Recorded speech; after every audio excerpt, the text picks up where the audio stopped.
Hey, what's up? This is TJ. Thank you for joining me. Today, this is the first of some experimentation type videos that I'm doing, running my guitar through my Eurorack and my other synthesizers. And I really wanted to do this type of series because for a long time I've wanted to try to recreate the guitar synthesizer track that's on the Who's Who Are You? Many people don't realize that it's not just a synthesizer, it's a guitar that Pete Townshend ran through an ARP 2600 synth. So very, very cool. So I've always wanted to try to do that. I don't have an ARP 2600 synthesizer. The originals, they're vintage now and they go for like $20,000 or $30,000 today. But I do have a Eurorack and I was able to get something pretty close. So I want to go through the principles of the sound, how it was created, and I'll show you how I patched that together. Maybe you can do that for yourself. If you like the video, please do share it and subscribe. Check out tjontheroad.com for more. Let's get started.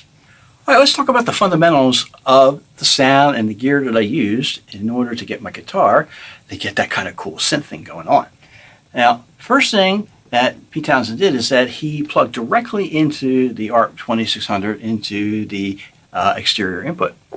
And he actually overdrove the preamp in order to get a fuzzy kind of sound. There's no guitar amps in there at all. It's just direct in there and he gets a fuzzy kind of sound just by overdriving the preamp of the synthesizer. Now I've tried to recreate that with a pedal here. This is a Tiki Drive to create a little bit of fuzz going into the front end of my patch here. Now the Tiki Drive is split up into two sections, that being the output. One output is going to this envelope follower, and the other output is going to the input of this filter. The envelope follower is designed so that as I play harder, it's going to open up the filter. And then it'll close as the guitar dies down, the sustain dies down. It runs into also the audio, into the filter. This is a Tonestar 2600. By Studio Electronics. It's sort of a recreation of the ARP 2600 filter. And that's how I'm able to get that kind of, opening, closing kind of sound. Then what I did is I take the output of that and I want to create that stereo panning effect, that dun, dun, dun, dun, dun, dun, dun, you hear it going back and forth. So what I need to do is I need to create two different square waves, LFOs, and sync them to the beat. Now I want to get the two square waves to be in opposite phase to each other so that one opens up the sound on the one side of your ear and the other one opens up this other sound in your ear as it goes through the beat.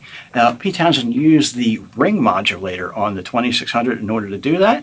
I don't have a rhythm modulator, but I do have a way to set that up. You can probably patch a ring modulator with all the stuff I have here, but that would be much more complicated than necessary. So that's the basic idea to get that patch going. Let's take a little bit of a deeper dive so you can see what's happening. All right, I'm going to run through the signal path here.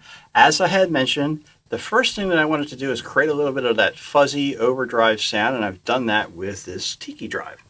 Okay, and then the output of that is going into this Intelligel Audio I, and the reason for that is I want to raise the level to what Eurorack expects to make sure I have the proper gain staging. I've taken that output, and you'll see this cable here, and I've got it running into this oscilloscope. Let me hit the guitar here. All right, do that again. So what you're seeing with the oscilloscope here is the top line is the original guitar sound, the second line is the filtered sound, and this is the LFO, the square waves that are causing the sound to go back and forth in opposite phase to each other on the panning effect that you're hearing. I'm going to get into that a little bit more in a bit. So I've come out to here. Okay, this is the yellow one here. We're following that along, yellow, yellow, yellow, yellow. All right, and I've come that, and I split the guitar sound up, the original signal. The first one here, okay, that's the gray. I've taken this to this VCA because I still needed a little bit more gain. So I've raised that up, and I'm coming over here, and that's to drive the envelope follower here. This is from Doepfer. And the idea is as I play, again, I'll hit the guitar. Okay, try again. You'll see that as the guitar plays, it opens up the envelope follower, and as it dies down in amplitude, it'll die down in terms of closing that. And what that does is that sends a control voltage down here, all the way down here, into the Tonestar 2600. And that's designed to open and close the filter. So as I play harder, the filter is going to open up, and as I play a softer and or the guitar dies down, the sustain dies down, this filter is going to close down. Now the other thing that I did, if you remember, I split them up. Okay, so this signal, this is the original signal, is actually going into the filter so that you can hear it as it closes and opens, you know, with the envelope follower. Then what I've done is I've taken that output, coming into here, again, that's going into the Mordax Data, the oscilloscope. That was the second line that you saw there. All right, and you can see that the top line is the original, the second line is the filtered sound, and you'll see that it dies down faster than the original.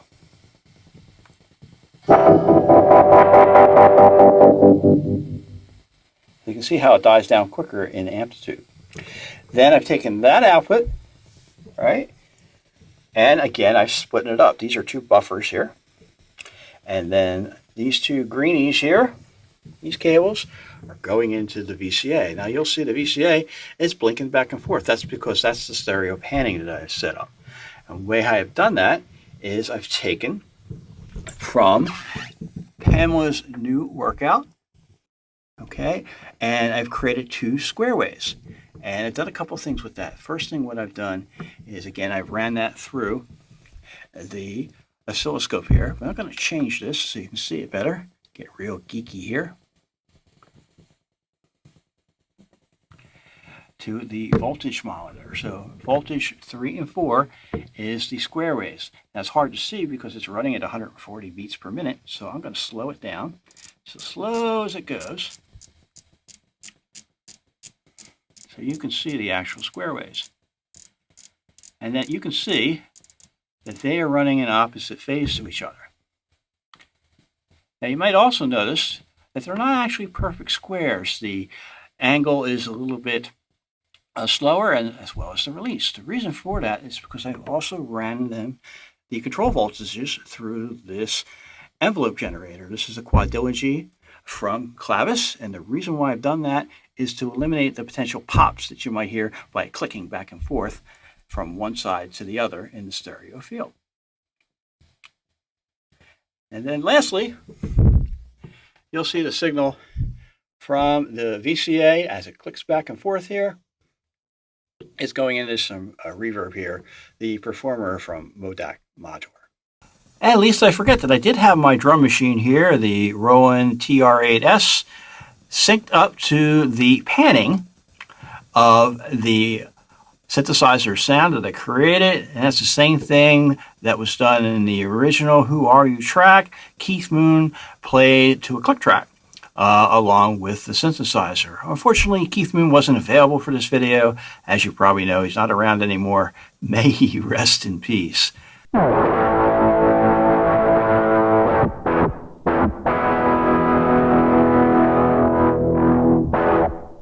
All right, so that's how I tried to recreate the Who Are You guitar synth sound. In a minute, we're going to play it a little bit more in all its stereo glory because you really wanted to know, right? I really want to know. I really want to know. Oh, you don't want to hear me sing. Thanks so much for watching the video. Check out tjontheroad.com for more. Share, subscribe the video. Somebody please give me a beat.